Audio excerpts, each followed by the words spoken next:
Assalamualaikum warahmatullahi wabarakatuh. Perkenalkan, nama saya Aldo Deliar Abror, NIM 201105010020. Saya dari kelas Perbankan Syariah 1. Di sini saya akan melaksanakan tugas saya, yakni mempresentasikan tentang materi sejarah pemikiran ekonomi makro Islam. Yang pertama, yakni mengenai pengertian sejarah ekonomi Islam. Ekonomi Islam itu adalah bagian dari aktivitas manusia dalam rangka memenuhi kebutuhannya dengan memanfaatkannya berbagai sumber daya yang ada dengan berpedoman pada syariat dan bersumber Al-Quran dan Sunnah. Sejarah pemikiran ekonomi Islam ini mempelajari tentang ekonomi Islam yang dikaitkan dengan pemikiran para tokoh mulai dari masa Rasulullah Sallallahu Alaihi Wasallam hingga saat ini, dengan segala latar belakang sosial, politik, dan budayanya. Yang pertama yakni pemikiran ekonomi Rasulullah Sallallahu Alaihi Wasallam. Dalam rangka perkembangannya mengalami puncak kejayaan. Sejalan dengan puncak kejayaan peradaban Islam pada ke abad 6 Masehi hingga ke abad 13 Masehi. Nah, pada saat itu ekonomi Islam itu berkembang pesat dan diterapkan di berbagai wilayah di dunia, utamanya yang di dalam kepemimpinan Islam. Selanjutnya, saat perekonomian Rasulullah itu telah mengajarkan transaksi-transaksi perdagangan secara jujur, adil, dan tidak pernah membuat pelanggannya mengeluh kecewa.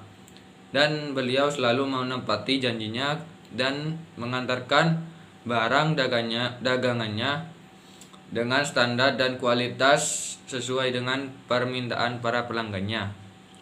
Dan selain itu, ada beberapa larangan yang diberlakukan pada saat masa Rasulullah Sallallahu Alaihi Wasallam untuk menjaga agar seseorang dapat berbuat adil dan jujur.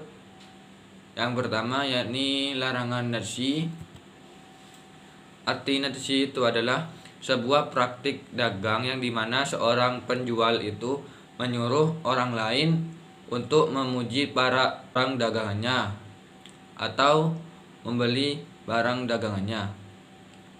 Contohnya seperti kita sebagai penjual dan kita memiliki teman dan kita menyuruh teman untuk merekomendasikan barang kita kepada orang lain. Kurang lebih seperti itu contohnya. Dan yang kedua yakni larangan buy bat ala bat. Nah, pada praktik ini adalah dengan melakukan lompatan atau penurunan harga oleh seseorang yang dimana kedua belah pihak yang terlibat tawar-menawar masih dalam tahap negosiasi atau baru akan menyelesaikan penetapan harga. Mungkin ini kayak tawar-menawar itu. Dan yang ketiga yaitu larangan talaki dan al-rubban. Nah, pada praktek ini dengan cara mencegat orang-orang yang membawa barang dari desa dan membeli barang tersebut sebelum tiba di pasar. Mungkin contohnya ini seperti kita membeli suatu pada petani yang dimana petani tersebut belum menjual barang dagangnya ke pasar. Kurang lebih seperti itu. Dan yang keempat, larangan ikhtinas dan ihtikar. Praktek ini adalah praktek penimbunan harta seperti emas, perak, dan lain sebagainya. Lanjut, perkembangan pemikiran ekonomi Islam. Nah, konsep dan teori ekonomi Islam ini pada hakikatnya merupakan respon para cendekiawan muslim terhadap berbagai tantangan ekonomi pada waktu tertentu dan berbagai praktik dan juga kebijakan ekonomi yang berlangsung pada masa Rasulullah SAW dan Al-Khulafaur Rasyidin merupakan contoh empiris yang dijadikan pijakan bagi para cendekiawan muslim dalam melahirkan teori-teori ekonomi. Nah, dalam sejarah pemikiran ekonomi Islam ini terbagi dalam 3 fase.